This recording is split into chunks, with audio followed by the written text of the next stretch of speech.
What is going on, guys? Well, with The Last of Us just 2 weeks in so far, getting rave reviews almost across the board from critics and the ever cantankerous and demanding fans alike, I wanted to talk about some more video game properties and franchises that I think not only need and would lend themselves very well to a live-action adaptation, but whether or not they should go the movie route or they should follow in the footsteps of Joel and Ellie and do the limited series or the full-on series route. And so I've got 10 different franchises here in no particular order of excitement, although my last one probably is the one that I would be anticipating the most. And so let me know down in the comments section below not only which franchises you want to see get the live action adaptation treatment, but whether or not you think they should work as a movie or they should go a little bit longer form with a series format. But really quick before we dive into my 10 franchises, though we have all gotten lines under our eyes and wrinkles in our face waiting for video game adaptations to get good, now we can take a breath of relief and begin to take our skincare seriously by using the sponsor of today's video, Geology. As I've gotten older, skincare has become one of the bigger concerns and bigger focuses in my hygiene routine, and the company whose products has helped me the most has been Geology. Geology is a 6-time award-winning skin, hair, and body care company with over 6,000 5-star reviews. And their products are so simple to use because they create these easy and effective skincare and hair care routines customized just for you. And all of their products are built around just a handful of powerful, proven ingredients that have been trusted by dermatologists for decades. Their skincare products can help you fight acne, reduce oiliness, prevent wrinkles, combat dark and puffy under eyes, have smoother, hydrated skin, and even target signs of aging. And now the best in the skincare game have expanded their reach into body care and hair care with their new product line of co-washes, shampoos, conditioners, body washes, deodorants, and much more. And of all of their new products that I have tried, my favorite is absolutely their natural deodorants because I'm somebody that can never find a deodorant that makes me happy. The gel ones are way too cold and slick and watery for my taste. The powdery ones leave stains in all of my black t-shirts, and this, I do not have either of those problems. And me and the wife love the natural scents. Like this one that's a combination of bergamot and juniper. Is this bergamot I'm getting, Chef? Yes, it is. Just click the link in the video description below and take their 30-second diagnostic test. Tell them about your skin and your goals, and a team of dermatologists will put together a customized routine just for you. And right now, for a limited time, Geology is hooking you up with an insane offer. Use my code CODY70 or scan the QR code on the screen, and they will give you an exclusive 70% off of their award-winning skincare trial set. On top of that, they're giving you an exclusive bonus offer on one of their brand new skin, hair, and body products of your choice when you add it to your trial. So take charge of your hair, body, and skin today by using Geology. That's Geologie. And thank you to Geology for sponsoring today's video. So the first franchise that I have up on the docket today that I have wanted a live action adaptation for quite a while, and there was actually a few years there where it seemed like it was going to happen, and then it just completely went dark. And that is Splinter Cell. Easily one of my favorite video game franchises. I love stealth action, you know, all the way back to the early Metal Gear Solid games, going into things like Hitman and Splinter Cell, and even The Last of Us to certain degrees. I love stealth mechanics when they're done well in video games, and Splinter Cell was kind of the pinnacle of all of that. That was the entire point of the game, at least in the early installments of the franchises. You're playing this military secret operative that has the night vision goggles and the heat vision goggles that's kind of like the signature look, and you are the guy that goes in and gets the job done that nobody sees, nobody knows was there, unless you fuck up and then you gotta shoot your way out, especially in the later installments of the games. But I have always thought that Splinter Cell would work really well as a movie. Now, I could also see this going the series route and being really interesting. This is a series written by Tom Clancy, so there's a lot of those kind of classic espionage storylines that they could go through in some kind of an episodic form, but I think you could actually trim the fat and do a really unique and exclusive to the Splinter Cell style Tom Clancy story and do a really solid movie with it. Tom Hardy was the guy that was rumored for a long time to be playing Sam Fisher. He would be a great cast, but you know, there's a ton of other actors out there that I think that have the gravelly voice and have kind of the gruffness that would bring a really cool aspect to this character. But overall, As long as they have a really solid espionage story that doesn't feel like it is templated and doesn't feel like it's reminiscent of a bunch of other movies that we have seen, and there's a lot of espionage stories out there, especially written by Tom Clancy, that's the first hurdle they would have to get over. As long as they nail the style of Splinter Cell, as long as they nail the experience of sneaking in these games and rappelling down and doing the little kick split thing to hover yourself above enemies. I mean, there's just certain signature moves and action sequences and stealth sequences that they would have to nail in this to really make it feel like Splinter Cell and not just an espionage thing with the character that looks like the video game, but with a good enough writer, with somebody that's passionate about the character and understands why Splinter Cell, among all of the other espionage spy characters that we've had throughout the years of video games, has risen to be one of those icons. As long as you got somebody like that that understands it, I think you could do a kick-ass movie with this franchise. The next one up is another one that I have heard rumors about, and they've gotten a little bit heavier here lately over the past couple of months, and that is Gears of War. One of my favorite franchises from the Xbox side of things. Not that there's a ton to talk about as far as exclusive Xbox franchises. Sorry, fanboys, you got Halo, and you got Gears of War, and what, Forza? It's not a whole lot, but Gears of War has always been my favorite of the exclusive Microsoft franchises. I think that it has a really neat style that has lent to some great shooters. You know, probably the definitive cover shooter of this generation. Honestly, they've kind of just created the best template for that style of gameplay. And while I certainly prefer the original trilogy to this newer trilogy, they're still keeping a lot of life in this franchise through exploring like the second generation of characters. But I think as a movie, if you really lean into the monster design, if you lean into the extreme gore with, you know, the chainsaw guns, and you really go for it and don't water it down whatsoever and just lean into the silliness, lean into the macho side, the meathead side of these characters, I think you could do a pretty entertaining Gears of War movie. I don't think this would lend itself very well to a series because there's just not a whole lot of story in these games that could sustain multiple seasons worth of episodes, in my opinion. Of course, there's lore out there. There's things you could explore that the video games do not, that you could flesh out a series with. But as we have seen, and as The Last of Us has proven, live-action adaptations that take a lot of liberties and tell the stories that the video games didn't tell and kind of abandon the main storyline and characters of the games don't tend to do very well. So I don't want to see too much of that. Focusing on Marcus Phoenix, focusing on all of the other wild characters in this group, casting them well especially, which Dave Bautista has been like kind of promoting himself and kind of volunteering himself like, okay, when you're ready for that Gears of War movie, call me bitches, I'm Marcus, I'm right here, and I think he would be an awesome pick.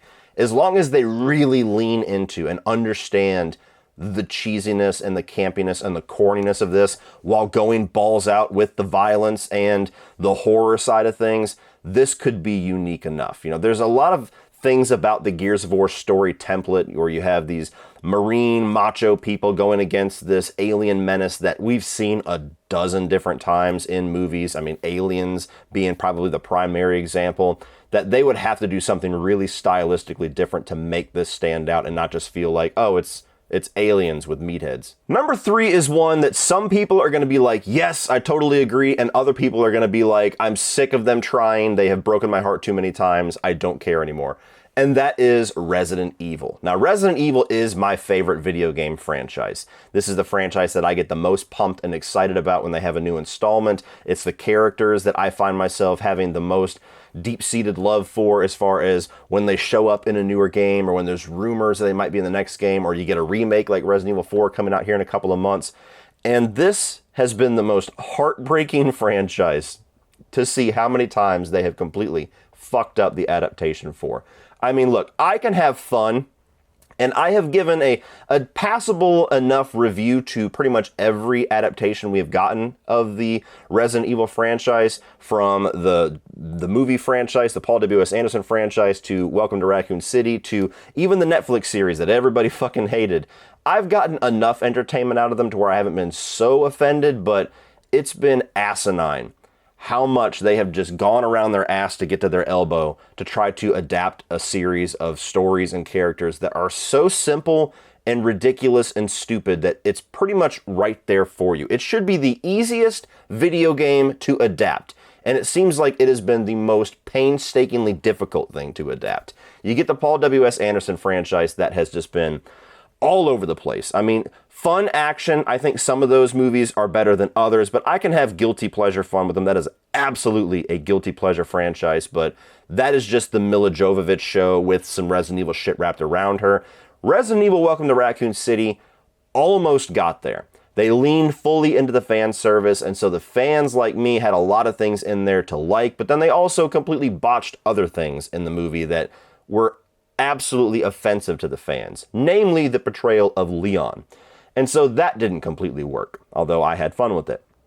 Then you had the Resident Evil franchise, the Netflix series that just went in a wildly different direction. And honestly, it was just the casting of Wesker and some of the ideas there that kind of kept me engaged with it to where I had a decent enough time, but I knew watching it that this was going to fail. It was going to get lambasted by all the fans, and it was not going to get a season 2. The writing was just on the wall with that one.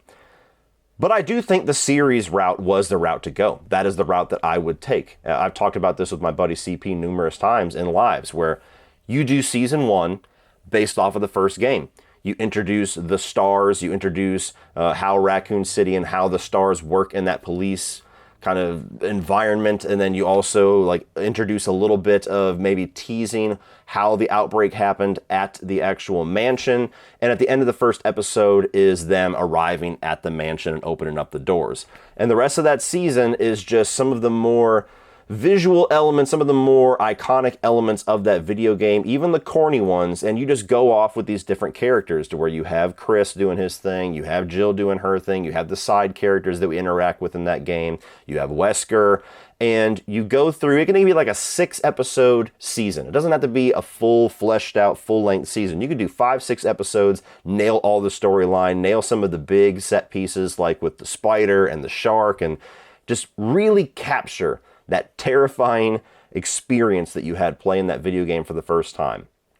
And then season 2, you go into the Raccoon City Police Department storyline, and you got Leon and you got Claire, and you can find ways to also go back to those other characters that by then, if it was successful, would be the characters that people are latched into, especially the non-video game fans. They're gonna wonder, where's Chris? Where's Jill?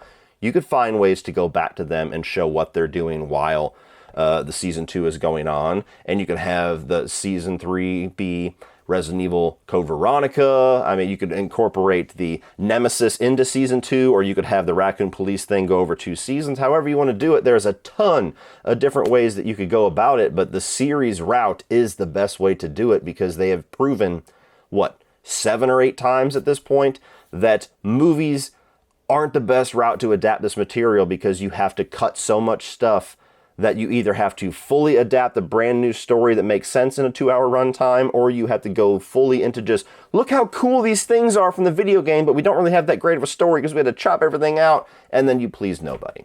So if somebody would just come along, look Amazon or HBO or somebody in the eye and say, listen, motherfuckers, this first game right here, this iconic horror masterpiece that like started this whole thing in video game culture, we're adapting that shit.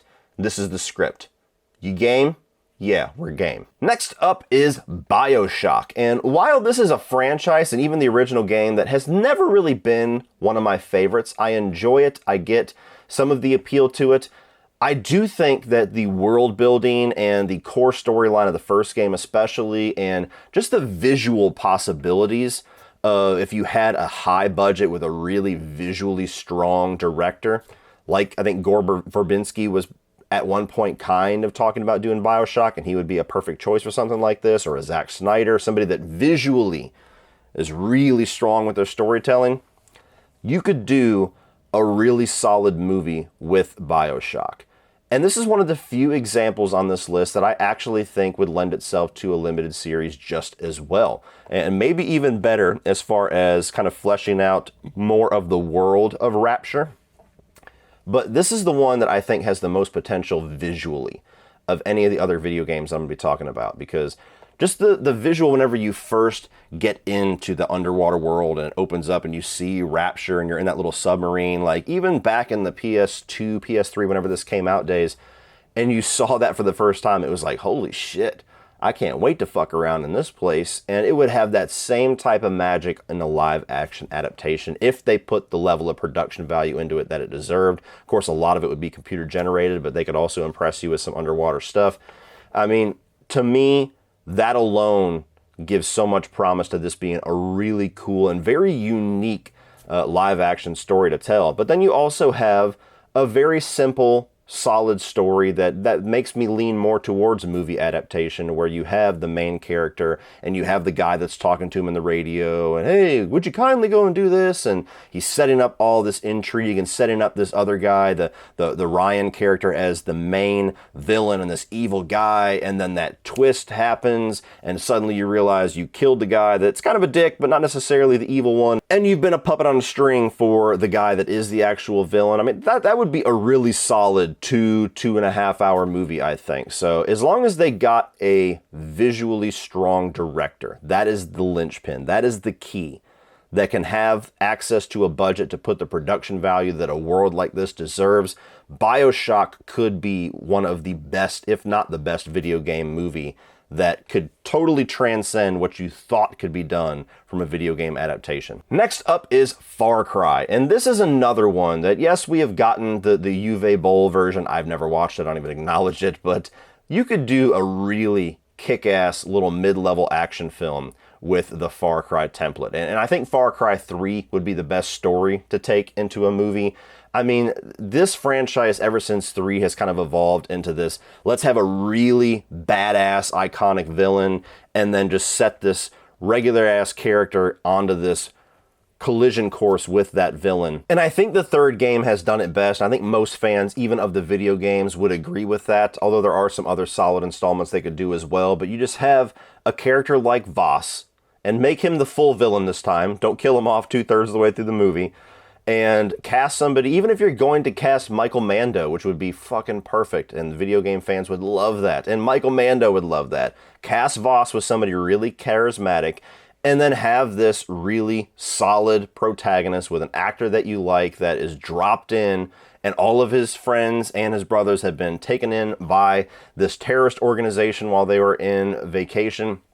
And then that guy has to learn the ways of the land, learn how to be a killer, learn how all the different tribalism thing that's going on here, and is in the middle of this big war between the mercenaries and the actual tribes that live on this island. That to me just sounds like a really great template for a really badass throwback, dirty, bloody action film.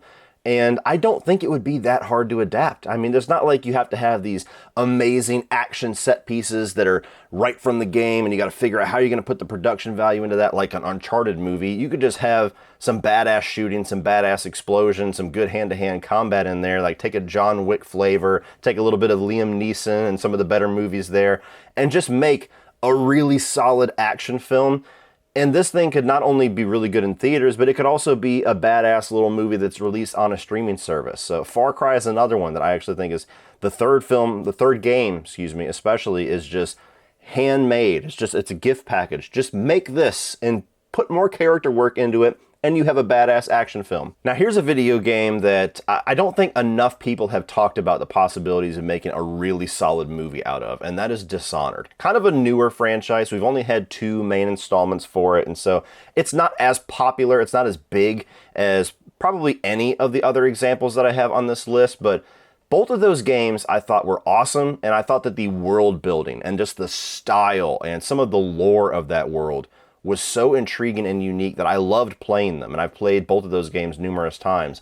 And I do think that it would lend itself to a really cool, intriguing, and dark couple-hour film, to where you have this guy, he's the bodyguard of like the empress of this world, a princess, if you will. They frame him for the murder of the empress's mother, and then he has to become this silent assassin, this person that lives in the shadows to take everybody down and save the empress. And it just has a nice gritty, fantastical element to it that I think would make for a really unique experience on film. I love the way that Corvo has always looked on the cover of the video games. It's a first-person game, so you don't really get to see it that much, and that would be a lot of the the creative intrigue for me as a fan to see in a live action adaptation is being able to watch the events of this game and the gameplay style of it in a third person format, being able to see Corvo outside of his eyes. And then there's a lot of different potential there for the powers that he gets, and the blink power and how he's able to control rats. And you could have this really cool moral play in the movie to where you're not quite sure if Corvo is going to stay the course of being a hero or if he's going to plunge into being this evil guy, similar to the video game where you have these good powers and these good things that you can do, and you have these evil powers where you send rats to eat people alive and things like that. So there's a lot of potential for this one, I think, to be a pretty unique movie that could be both action and horror and fantasy. And that's a combination that I don't think I've seen too many times. And now we have Mass Effect, and the most obvious pick on this list. This would absolutely have to be a series, and it would have to be like a full season, because these games are massive. And for all of the really successful shows out there nowadays that are just penetrating pop culture relevance and becoming kind of this viral sensation, we have not really had any that I can think of that is hardcore classic sci-fi. Star Trek's been trying to do it for a number of years and a number of different shows. They seem to have had more difficulty than success with that, although I have not watched them. It's just what the general consensus seems to be. But Mass Effect has all the potential in the world to really be this limited series, this streaming service juggernaut that gets people engaged with this new world, this new universe, and all of these different characters and species, and all the things that Mass Effect does is just what Star Wars and Star Trek and the best sci-fi fantasy type series do, which is just create this gigantic example of escapism. And at the core of it, a really solid story that gets better throughout the video games. At least, well, it gets better in 2. It doesn't quite get better in 3.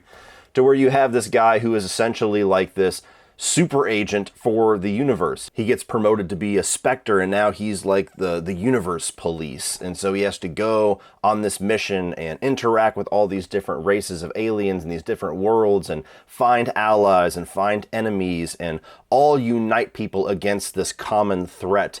That by the end of the first season would be just a really great collision course to have those characters on. Again, casting Captain Shepard, they would have to decide whether it's a male or a female for one, and then cast a really charismatic person that can kick ass but also just really draws you in, because there's got to be something charismatic about this character that lets you believe that he can go to all these different worlds, these different alien races, and actually interact with them and get them on his side. And then you have a season 2, a season 3, or you can even expand some of these games into a couple different seasons that are already built there. I mean, there's so much story and lore and character arcs that are already built into this game that I don't think they would have to do a whole lot of creative liberties with it to make a full season of television, let alone multiple seasons of television. As somebody that loves sci-fi, but doesn't necessarily see the most standout examples of classic sci-fi in modern TV and modern movie making, this is one that I would be very excited for if the right people were involved with it. And now we move on to the one on the list that I would probably say I would be least excited about, only because I feel like this movie adaptation specifically would have been really badass 10 years ago, even 7 years ago. Whereas now it's going to be a part of a subgenre that is just extremely overexposed and oversaturated. And that is Infamous. Now, I love this franchise, especially the first 2 games. I like Second Son, but I just like the character of Cole, and I wanted to see more with him. Was kind of bummed out that they abandoned him for a new character, and then abandoned that character seemingly. Where the hell's Infamous been? But you have this character, Cole, that suddenly gets these electricity powers. This is a comic book style superhero story. And it's a lot darker, and it's a lot meaner, and there's a lot more of a real-world grounded element to it than a lot of the MCU kind of a brighter tone, or even some of the DC movies here. It would have a very unique flavor to it if they adapted it correctly, especially with the built-in plot twist of the very first game that would reframe the character of Cole in a really interesting way by the end of that first movie. And I think whenever Samaritan came out last year, whenever that was being talked about, I was thinking of this the most. I was like, that sounds like Infamous. That sounds like a tone and approach that Infamous took. And had Samaritan not framed the movie around a plot twist and it explored that character, similar to the way that the character of Cole is explored in Infamous, I think the movie would have been significantly more interesting and more people would have enjoyed it. So I think Infamous, if they adapted the storyline correctly and set up the plot twist correctly and executed it correctly, that could be basically the answer to a lot of our issues with Samaritan, which again, I think had a lot of potential to be something really cool and unique among this oversaturated subgenre. So while this is the last one that I would put my money into if I was the one funding these, I still think there is some potential, maybe down the road or maybe with the right company behind it, maybe a streaming service movie, to make this something really unique that would stand out amongst the 8 or 9 other superhero properties that we get every single year at minimum. And now we move on to Dead Space, and there has actually been a bit of traffic on a Dead Space movie, which makes sense. You know, it makes sense. It's been one of the more recent additions to the survival horror franchises out there. And you've had John Carpenter himself, the horror maestro, say that if he was going to do a movie, he would probably want to do something like that, or a video game movie, he would want to do Dead Space. And then here recently, he let it slip that there at least is whispers of that movie being put into production. And I do think it lends itself to a movie. I don't think you would have to go the full series route. I think that there is enough story here that you could do a really solid 2-hour little horror sci-fi flick and have a pretty intense experience with it. And, you know, Dead Space is a very cinematic survival horror franchise. Even the first game being, you know, well over a decade old at this point. I just played it on Game Pass within the past month and it still holds up very well. So excited to play the remake here in about a week, which is going to be even better, even more cinematic. So it lends itself really well to a movie just on a visual front. But it's also really unique in the way that the monster design is and with the way that the main character dispatches of those monsters. You also have that psychological horror aspect of the hallucinations and the marker and the things that it does mentally to the people that are around it, and the subplot involving his wife, or I guess you'd call that the main plot with his wife that he's trying to reunite with.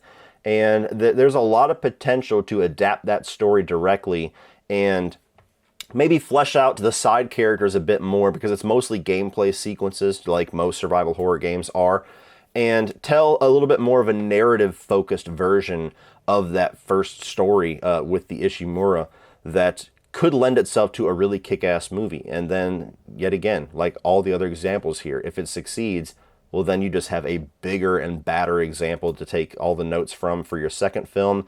And then you can do a lot of improving with that third film. I think the biggest success or failure with a Dead Space movie is always going to land onto what director they choose.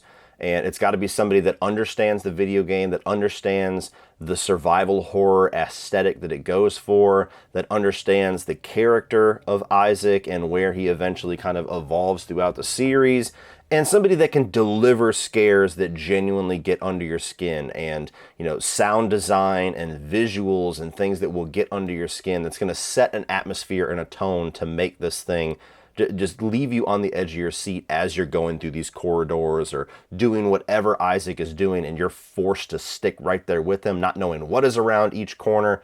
That is the quintessential experience of survival horror, and you have to understand that to be able to adapt this the right way to a movie. And last but absolutely not least, the one that I am most excited for the possibilities for and most terrified about the possibilities for, and that is Metal Gear Solid. And I am hoping and praying, even though I like the casting that they have announced of Oscar Isaac, and I think that the guy that has been in talks or actually writing the script that's been attached to this movie as they've been kind of rumoring it and talking about it for the past couple of years, is a solid enough choice.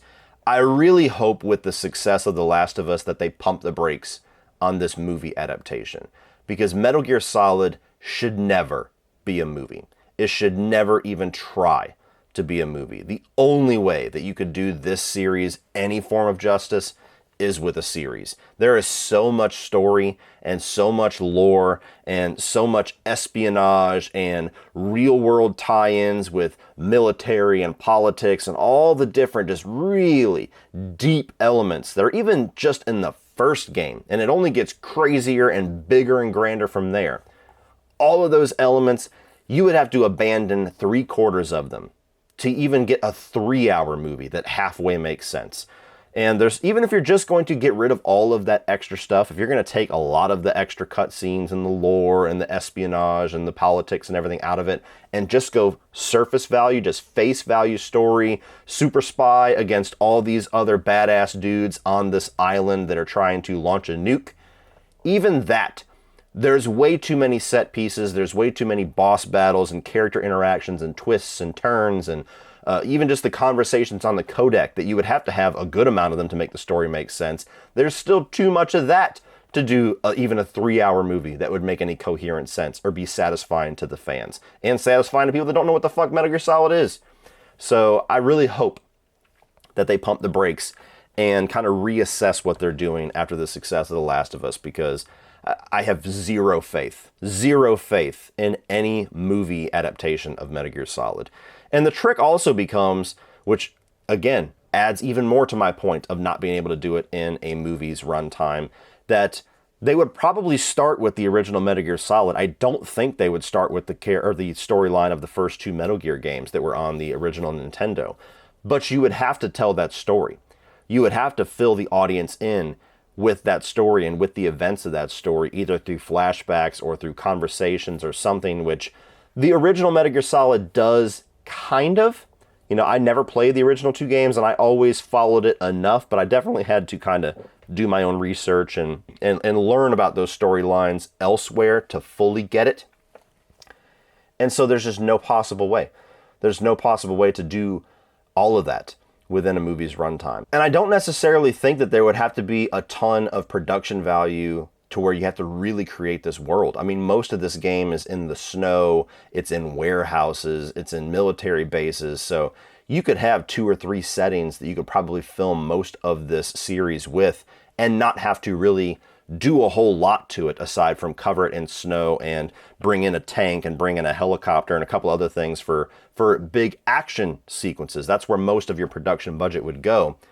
But as long as you had a director that understood action and understood spy elements and understood espionage and understood some of the thematic elements that this series has always dove itself into, I think it's a series that writes itself. And I think that there's very clear chunks and there's clear spots in the story where you could stop at each episode, essentially a boss battle. You know, you have the first episode where they get the backstory and then he actually lands on Shadow Moses. You have the second one that ends with him and Raven doing their first fight. And then you get into the whole gas mask area where you have the gun hangar that has all the nuclear warheads, and you have Psycho Mantis, and then the introduction of Meryl. I mean, there's all these different things that, just like with The Last of Us, you could frame chapters of that story in each episode, and it just kind of writes itself. So this is the biggest one that I really hope somebody's watching this channel. And I know they're not, but anybody, if you hold the checkbook, if you're the one that is funding anything regarding Metal Gear Solid, pump the brakes, pause, and listen to me and some of the other fans. And if anything else, all these other franchises, please God, do Metal Gear Solid right. Well, that's it for this one, guys. If you enjoyed this, please click over here for all of my videos on The Last of Us HBO series, and I'm also going to put my video up here of my top 10 video game adaptations so far. Be sure to check out Geology down below in the video description and start your subscription today. Please like and share this video, hit that subscribe button so you don't miss the rest of my coverage on The Last of Us or any of these properties that might one day become a movie or a series. Let me know down below what you guys think. And as always, remember, opinions are like assholes, but that doesn't mean you have to be.